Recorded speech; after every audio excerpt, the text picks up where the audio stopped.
নমস্কার। আজকে ঘুরতে ঘুরতে চলে এসেছি বোলপুরের কাছে মুলুক। বোলপুর থেকে পালিতপুর রোডে 5 কিলোমিটারের মধ্যেই মুলুক গ্রাম অবস্থিত। আমাদের কোমা ঠাকুরবাড়ি নিয়ে আপনাদের কাছে এর আগে আমরা বিস্তারিত কিছু ভিডিও দিয়েছি। সেই ঠাকুরবাড়ি, কোমা ঠাকুরবাড়ির উৎপত্তি কিন্তু এই মুলুক থেকে। মুলুক রামকানাই ঠাকুরের ছোটো ছেলে কোমাতে গিয়েছিলেন, সেখান থেকে কোমা ঠাকুরবাড়ি। অ্যাকচুয়ালি আমাদের কোমা ঠাকুরবাড়ি এবং মুলুক প্রায় একই বংশ। সেই রামকানাইয়ের সেবা এবং সেখানে এখনও বিগ্রহ আছে, পাটবাড়ি, মুলুক পাটবাড়ি, তার বিস্তারিত অনেক ইতিহাস আছে। এই ঠাকুরবাড়িতে আজকে এসেছি, প্রসাদ পেলাম এবং এখানকার যে সমস্ত মন্দির বা যে সমস্ত দেখার জায়গাগুলো আছে সেগুলো আপনাদের সঙ্গে শেয়ার করলাম।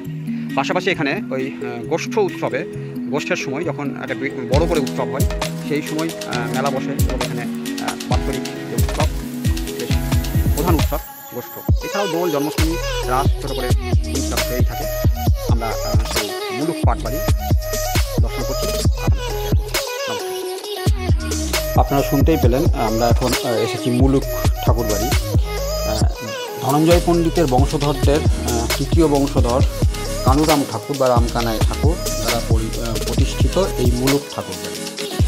এই ঠাকুরবাড়ির ইতিহাস সম্পর্কে এর আগেও ছোটোখাটো করে কিছু জানানো হয়েছে। কোমা ঠাকুরবাড়ি এবং মুলুক একই রকমের, একই পরিবার।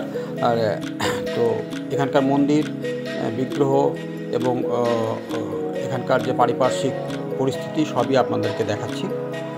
নাট্যশালা এগুলো আপনারা দেখছেন, কিন্তু মুলুক ঠাকুরবাড়ির যে শীতলগ্রাম থেকে আমাদের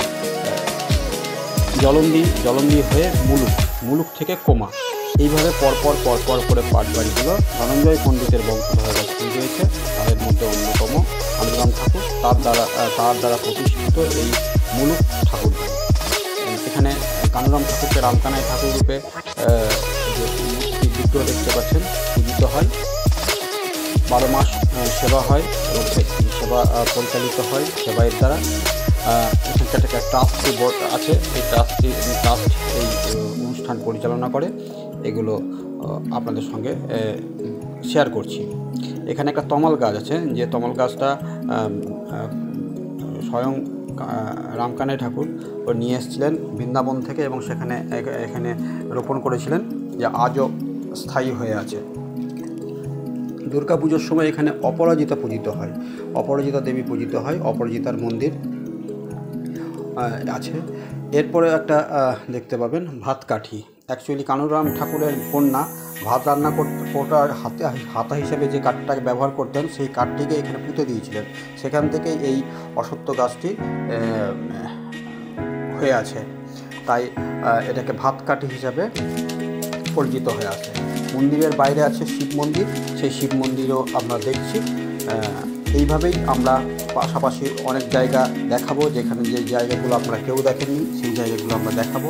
আমাদের সঙ্গে থেকে নমস্কার।